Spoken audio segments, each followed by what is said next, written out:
اتنی جلد شکار ملنے پر تینوں خوشی سے اچھل رہے تھے۔ تھائیوں نے حسب معمول اتنے عرصے میں لکڑیاں جمع کر لی تھیں۔ خوب سیر ہو کر ہم نے بھنا ہوا گوشت کھایا۔ میں نے پہلے کی طرح تھائی اور کیسر کے ساتھیوں کی 3 ٹولیاں بنائیں جنہیں رات کو باری باری پہرا دینا تھا۔ ہم جلد ہی سو گئے۔ میں نے نگران پہرے داروں کو میزوں پر خاص طور پر نگاہ رکھنے کو کہا۔ اس سب علاقے میں جنگل کا قانون چلتا تھا اور میری حالت ایسی تھی کہ سفر کے دوران ماضی کے واقعات کو پیش نظر رکھتے ہوئے میں کسی پر بھروسہ نہیں کر سکتا تھا۔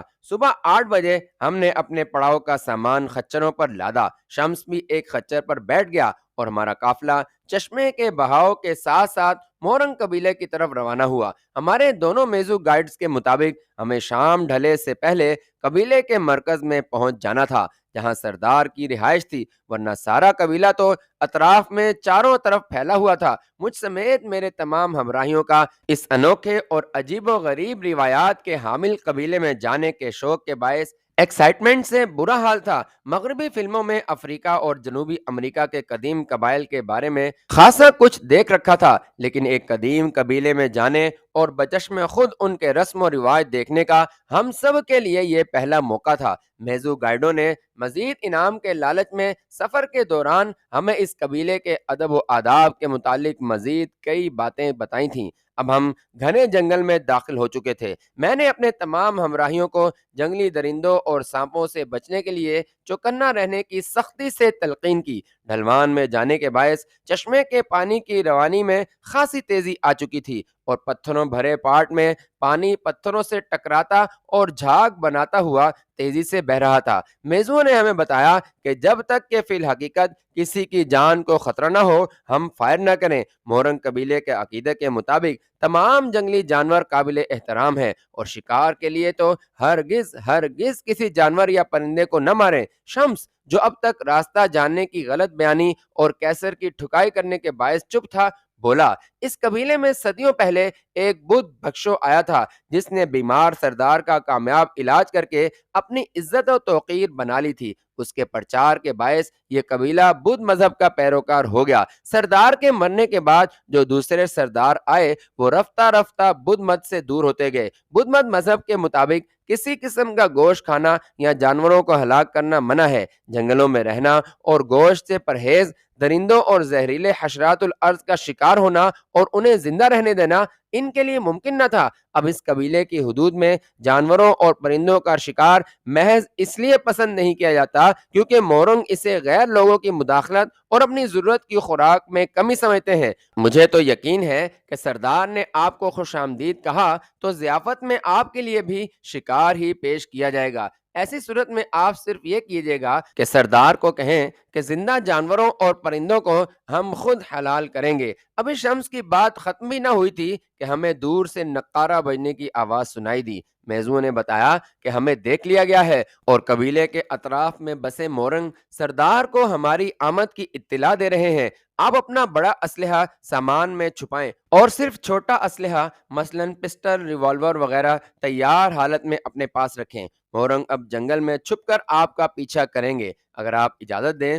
تو ہم منہ سے ایسی آوازیں نکال کر پیچھا کرنے والے مورنگوں کو بتا دیں کہ آپ لوگ پرامن ہیں اور سردار سے ملنا اور اسے تحائف پیش کرنا چاہتے ہیں۔ میزوں کی بات سن کر میں نے انہیں اجازت دے دی کہ مورنگوں کو ہماری آمد اور سردار سے ملنے کا مقصد بتا دے۔ ہم یوں ہی آگے بڑھتے جا رہے تھے کہ اچانک میزوں نے اپنے ہاتھ منہ کے گرد رکھ کر عجیب قسم کی اونچی آوازیں نکالیں۔ تھوڑی دیر میں ہی جنگل سے بھی ایسی ہی آوازیں آئیں۔ چند مرتبہ آوازوں کے تبادلے کے بعد جنگل سے ایک ایک کر کے 4 آدمی ہمارے سامنے آ گئے۔ ان کے رنگ گندمی اور ناکیں چپٹی تھی۔ جسم اور چہروں پر انہوں نے مختلف رنگ لگائے ہوئے تھے اور ان کے پاس تیر، کمان اور بھالے تھے۔ ان کے جسم ننگے تھے اور کمر کے گرد بندھی چھال اور درختوں کے پتے ستر پوشی کی ناکام کوشش کر رہے تھے۔ میں شمس کے خچر کے ساتھ ساتھ چل رہا تھا۔ شمس سرگوشی میں بولا، کمر کے گرد بندھی چھال کے پتے ستر پوشی کے لیے نہیں بلکہ حسین دکھائی دینے کے لیے باندھے گئے ہیں۔ میری حیرانگی کی وجہ کچھ اور تھی۔ میں سوچ رہا تھا کہ یہ ننگے جسم اتنی سردی کیسے برداشت کر لیتے ہیں۔ میرے سوال کے جواب میں شمس بولا، بچے کی پیدائش کے وقت سے ہی اسے ننگا رکھا جاتا ہے۔ انسانی جسم کو قدرت نے یہ خوبی عطا کی ہے کہ چاہے قطب شمالی کا برفانی حصہ ہو یا مڈل ایسٹ کے صحراؤں کی گرمی، انسانی جسم سب کا عادی ہو جاتا ہے۔ مورنگ میزوں کے ساتھ چل رہے تھے، ان میں کچھ بات ہوئی تو مورنگوں نے منہ سے آوازیں نکالی۔ ان آوازوں کے بعد میں نے نوٹ کیا کہ نقاروں کی تال یعنی ردھم میں فرق آ گیا ہے۔ یہ فرق یقیناً ہمارے پرامن ہونے اور سردار سے ملنے کی خواہش کا پیغام تھا۔ گزرگاہ کے دوسری طرف میں نے خاص انداز کے بنے جھونپڑے دیکھے جن کے باہر ننگ دھڑنگ عورتیں اور بچے کھڑے ہمیں دیکھ رہے تھے۔ شمس نے کہا کہ یہ سب مورنگ قبیلے کے لوگ ہیں اور صرف اسی وقت یہ چھال اور پتے پہنتے ہیں جب کہیں جانا ہو۔ شمس مجھے قبیلے کے رسم و رواج کے متعلق بتانا چاہتا تھا۔ مجھے اس کی یاوہ گوئی اچھی نہ لگی۔ تم تو ایسے بڑھ بڑھ کر باتیں کر رہے ہو جیسے ان قبائل میں خاصا عرصہ رہ چکے ہو، حالانکہ تم مجھے بتا چکے ہو کہ اس طرف پہلے کبھی نہیں آئے۔ خاموش رہو ورنہ خچر کی سواری چھوڑ کر پیدل چلنا پڑے گا۔ میری اس وارننگ پر شمس بالکل خاموش ہو گیا اور جہاں تک مجھے یاد ہے اس نے مجھ سے پھر کبھی ڈائریکٹ بات کرنے کی ہمت نہیں کی۔ ادھر میزوؤں نے غالباً مورنگوں کو بتا دیا تھا کہ میں سالار قافلہ ہوں۔ مورنگ میرے پاس آئے، فوراً اپنے بھالے اور تیر کمان میرے سامنے رکھ کر اور گردنیں جھکا کر کھڑے ہو گئے۔ میزوؤں نے مزدور کی زبانی مجھے کہا کہ میں ان کے بھالے اور تیر کمان اٹھا کر ان کے حوالے کر دوں۔ قافلے کے سردار یعنی میرے سامنے انہوں نے ہتھیار ڈال کر اطاعت گزاری اور دوستی کا مظاہرہ کیا ہے، اور ان کے ہتھیار واپس لوٹا کر میں ان کی اطاعت گزاری کو قبول کروں گا۔ میں نے ان کے ہتھیار اٹھا کر انہیں دیے تو وہ خوش ہو کر گھٹنوں کے بل بیٹھ کر تالیاں بجانے لگے۔